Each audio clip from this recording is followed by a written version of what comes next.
The boss has finally returned to Korea, and the secret behind why Shin Bang-ul has worked as a housekeeper for over 20 years at Shin Yeo-jin's home is about to be revealed. 20 years ago, Yoon Sung-ho left his family, vowing to return only after finding his missing daughter. It was hard to understand how he could disappear for so long, only sending a piece of pottery on Shin Yeo-jin's birthday to prove he was still alive. Shin Yeo-jin was upset by his apparent lack of care, but the truth is that he didn't abandon her. He had secretly arranged for someone in Korea to keep an eye on her. Yoon Sung-ho had asked someone close to Shin Yeo-jin to look out for her. The night before he left, he spoke to Shin Bang-ul and asked for her help. He explained that he was about to leave his wife Shin Yeo-jin because their daughter Yeo-jin was missing. He told Shin Bang-ul that Yeo-jin had been adopted by a family who moved to the US and finding her would take too long. He didn't want Shin Yeo-jin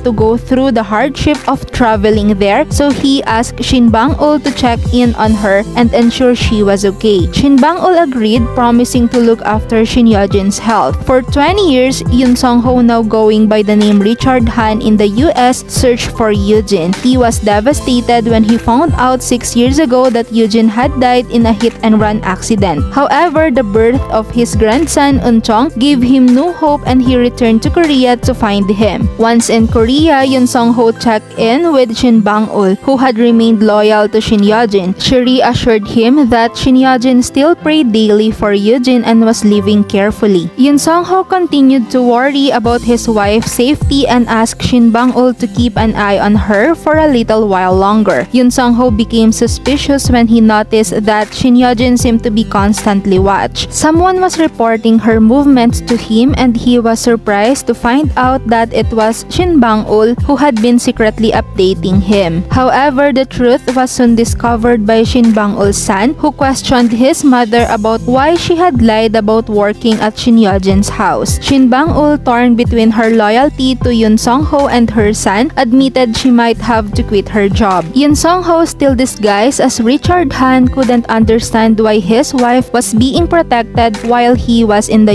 US, but realized it was all to protect Shin Yeo-jin. She may have made enemies, but she was still his wife and the mother of his daughter. Meanwhile, Yoon Sung-ho, who had once helped Go Ji-seok in his plan for revenge against Shin Yeo-jin, had started steering him away from it. Go Ji-seok, unaware of Richard Han's true identity, was unknowingly being protected. In the end, Go Ji-seok would part ways with Richard Han and join forces with Yoon Se-young and her mother, leading to disastrous consequences. Go-hana, revealed as Shin Yeo-jin's daughter, would rise to power and take her rightful place in the company. As the revenge plot grew more complex, family relationships became even more strained, with some characters choosing to live virtuous life while others remained pure villains. It was clear that their roles would soon be reversed. Yoon Sung-ho had long been preparing for his own revenge, and now, after all these years, the truth about his identity would come to light. Shin Yeo-jin, who was strong in her own right, would find her equal in her husband, a father who had suffered greatly for the love of his daughter. The world would be shocked by the revelation, and Eun-chong would finally have both a grandmother and a grandfather.